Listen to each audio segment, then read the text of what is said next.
Hello, today I would like to go over some different ways that you can differentiate and modify a lesson when you're working with your students who are alternately assessed on the ELA Essential Element RI 3.7, which is using information gained from visual elements and words in the text to answer explicit who and what questions. So the story that we're going to go over today, and I'm going to show you some different ways that you can modify and differentiate for your alternately assessed student, is The Invisible Warrior. And this is a Native American legend or story, and I researched some Native American stories on the internet, and I found this PDF that was available. And you can see it is pretty interesting. There's some animation here. There's some visual supports. There's some pictures of characters that look like they're cartoons. So that's kind of cool. But you can also see that the text here is pretty advanced. So this particularly wouldn't work for my students, but I was really interested in the story and I thought it had great content. So what I did was, my first step was I researched YouTube and I found a video that went through the same story. And this is what I would utilize with my students at the beginning of the lesson, maybe when I'm first introducing the story. I'm going to play a very small snippet for you. Once upon a time, on the shores of a wide bay on the Atlantic coast, dwelt a heroic Indian warrior. He had a very strange and wonderful power in that he could make himself completely invisible. So you see, it's a video. It's about 10 minutes long. So you can choose if that's something your students would attend to. If that is too long, you can maybe search for something else. But I like to sometimes have some visual supports along with my text. So like I said, check out YouTube, see if it's something you can utilize with your students, but I do enjoy it. So let's go through instead on how I then started to modify my information for my students. And I went through and I'm going to show you some various ways that I provided some visual cueing for when I wanted my students to explicitly answer who and what questions. And I'm going to show you two different versions and we'll go through that, okay?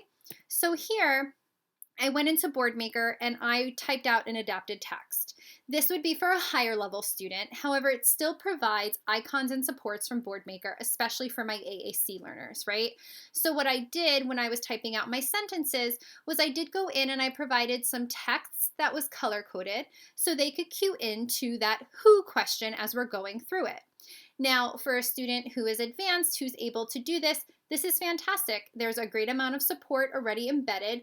Definitely a lot different, right, from what we had down here, which didn't have any sort of icons or any sort of adapted text, right?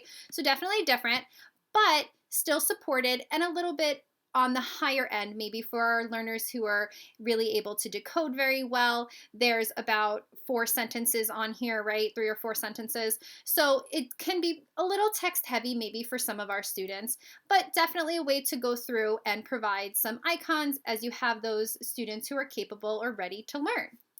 Now, what I want to show you is if you have a student who's able to learn but also might still need some supports, I'm going to show you a way that you can go into a PDF and provide some more visual supports for your students.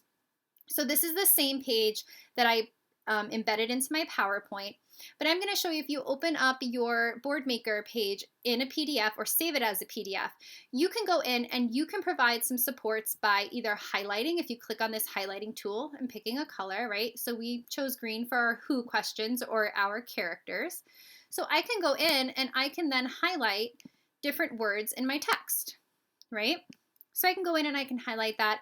I can provide a larger visual cue for my students to hone into when we're talking about who questions, right?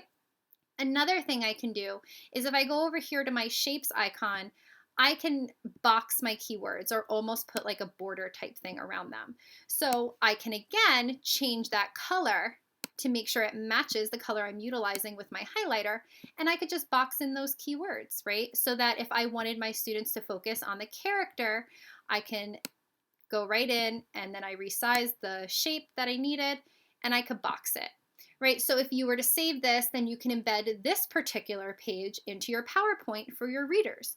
So you can have various levels of the same story for different readers. Maybe that reader only needed the text color coded. Maybe a reader just needed the highlighter. Maybe a reader needed both, and that's what you can do here. So you can provide the same text, you can make sure they're all getting the same content, but you can have various different modifications that you're differentiating for multiple different students, and they can all access the same reading.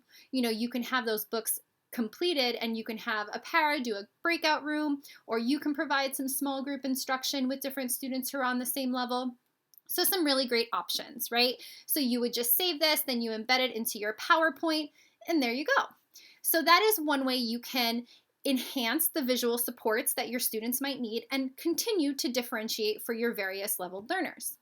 So let's go back through our PowerPoint, and I'm going to show you another way that I was able to further modify for my students and differentiate for a student who might be an early learner who is just starting to learn how to read.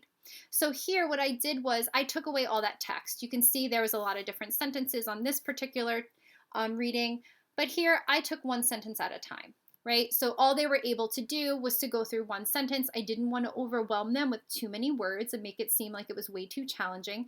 So I met them at their level and I broke it down by providing one sentence per page, right? This may be for, like I said, our earlier learners, our newer readers. You might want to do that. And then something else I did, since like I said, we're focusing on answering those explicit who questions, I added a large icon that would help them cue into what it is that I'm looking for them to answer, right? What is the correct answer? We're talking about this warrior. His name is Strongwind. And here you go. Here's your information right here in this large icon so that I can have them hone in on the information that I'm asking, right? So once again, let's go through and I'm going to show you how I would further modify this if I needed more color coding support. So right here, I would go in and you have all those options. You turn that on by turning on that little toolbox. Go in, right to your shapes. We're going to make a big shape here. This box is black. If you want to change it to that green color we were using, you're going to go right here to the color. You're going to go to green.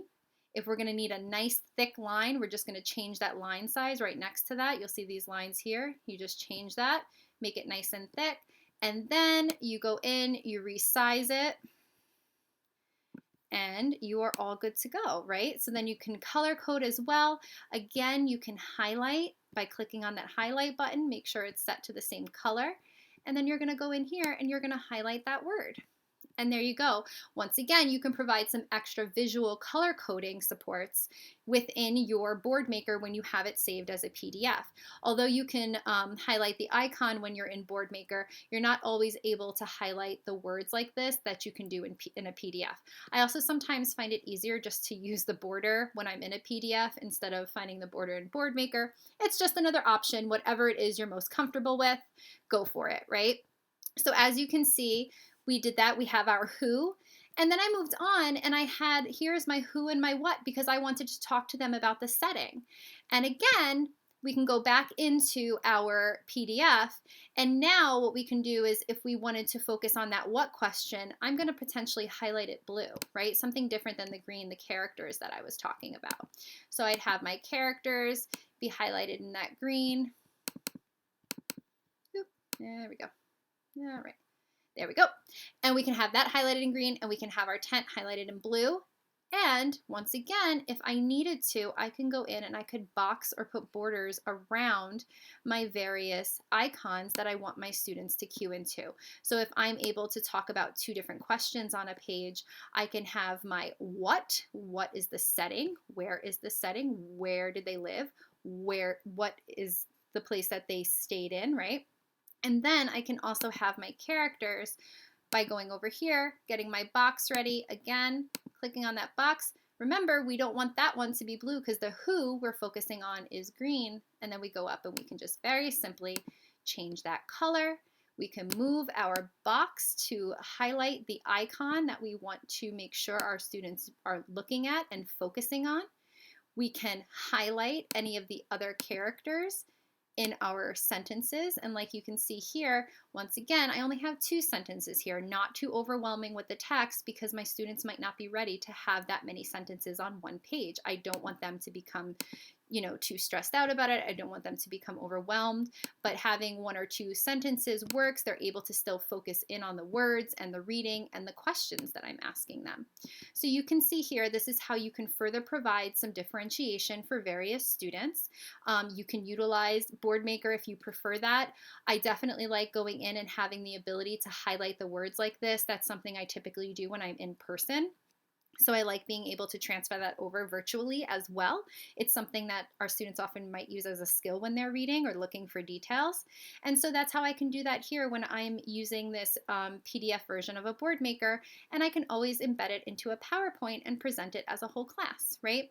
So just some options for you to go through and figure out different ways that you can modify a text and further increase some visual supports for your alternately assessed students.